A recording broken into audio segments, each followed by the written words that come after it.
જય શ્રી કૃષ્ણ, જય સિયારામ મિત્રો. કેમ છો? બધા મજામાં છો ને?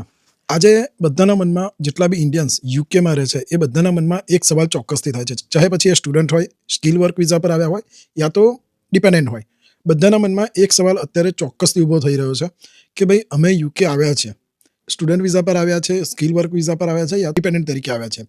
પણ હવે અમારે જ્યારે સમય પૂરો થવા આવ્યો છે, સ્ટુડન્ટ છે તો એમનું એજ્યુકેશન જો એ બેચલર્સ કરવા આવ્યા છે તો એમના 3 વર્ષ પૂરા થવા આવ્યા છે અને પીએચડબલ્યુ એપ્લાય કરવાનું છે.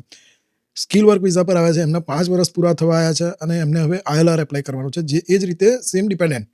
તો આ બધાના મનમાં એક સવાલ ચોક્કસ છે, જો અત્યારે ગવર્મેન્ટ આઈએલઆરના નિયમો જે ચેન્જીસ કરવા મથી રહી છે એમાં જો એ સફળતા મેળવી લે તો અમારા આઈએલઆરનું શું થશે, યા તો જે સ્ટુડન્ટ્સ પીએચડબલ્યુ એપ્લાય કરવા માંગે છે તો એમને કેટલા સમયનું પીએચડબલ્યુ મળશે.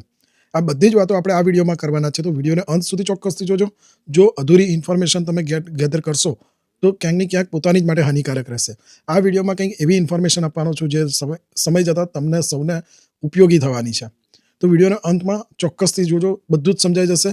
અને અત્યારે જે યુકેમાં ઇલેક્શન પત્યા છે અને જે બે પાર્ટી મુખ્યત્વે અત્યારે ભાગ ભજવી રહી છે એમાં છે એક રિફોર્મ યુકે પાર્ટી અને બીજી છે લેબર પાર્ટી, જે હાલમાં ગવર્મેન્ટ પ્રેઝન્ટમાં પાવરમાં છે. હવે આ ગવર્મેન્ટ બંનેની જે પાર્ટી છે, બંને પાર્ટીનો એક જ ઉદ્દેશ છે કે ગમે એમ કરીને યુકેમાંથી માઇગ્રન્ટ્સનો સફાયો કરવો અને ઇમિગ્રેશન રૂલ્સમાં એટલા મોટા ફેરફાર કરી દેવા કે યુકે આવનાર માઇગ્રન્ટ્સ કોઈ પણ હિસાબે યુકેમાં સેટલ ના થાય. પણ એક વસ્તુ ચોક્કસથી કહીશ મિત્રો કે યુકે હંમેશા માઇગ્રન્ટ્સને એક વેલકમ કરતું કન્ટ્રી રહ્યું છે. યુકેમાં આવનાર દરેક વ્યક્તિ એકવાર જો યુકેમાં આવી જાય છે ને તો એ પોતાની હોમ કન્ટ્રી પાછું જવામાં લગભગ એમને પોતાને વિચારવું પડે છે. એકવાર યુકેમાં પગ મુકાયા પછી અહીંની મોહ માયા જાળમાં જે ફસાઈ જાય છે ને મિત્રો, એ ખરેખર એક વિચારવા જેવી બાબત છે.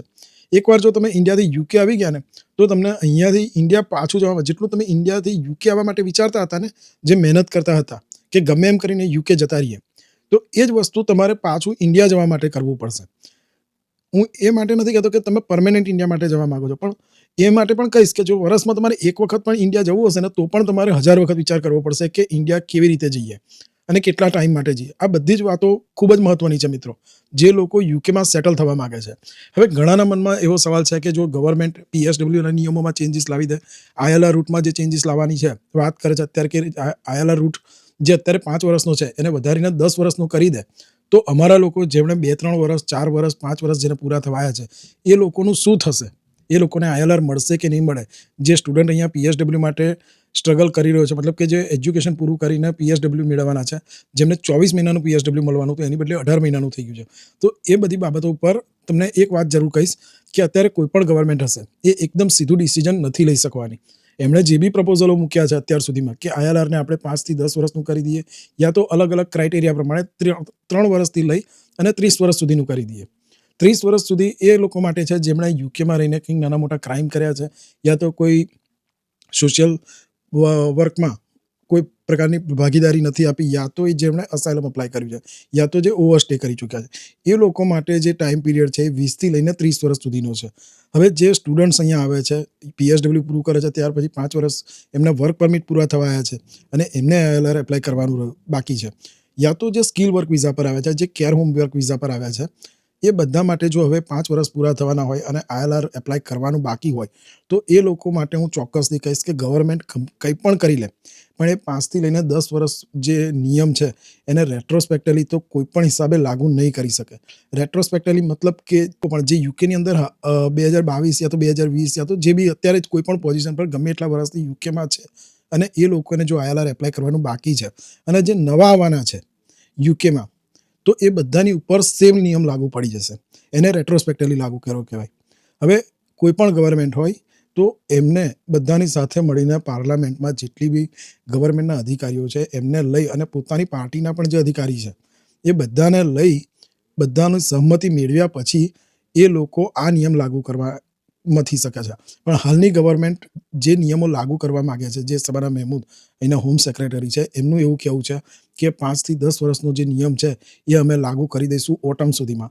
પણ એ કરવું બહુ જ મુશ્કેલ છે અને જેટલા પણ મારા ભાઈઓ બહેનો અત્યારે સ્કિલ વર્ક વિઝા પર છે, કેર હોમ વર્ક વિઝા પર છે, યા તો પછી જે સ્ટુડન્ટ વિઝા પર અહીંયા આવેલા અને એમને પીએચડબલ્યુ પાસ કર્યા પછી વર્ક પરમિટ એપ્લાય કર્યું અને એમને પણ જો આઈએલઆર એપ્લાય કરવાનું હશે તો બેઝિઝક તમારો ટાઈમ આવવા દો મિત્રો, બધાને જ આઈએલઆર મળવાનું છે.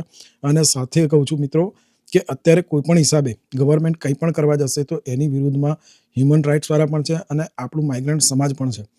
એવું નથી કહેતો કે ઇન્ડિયાવાળા, પણ બધી જ કન્ટ્રીથી જેટલા પણ લોકો અહીંયા યુકેમાં આવેલા છે અને એમને પણ ILR એપ્લાય કરવાનું છે.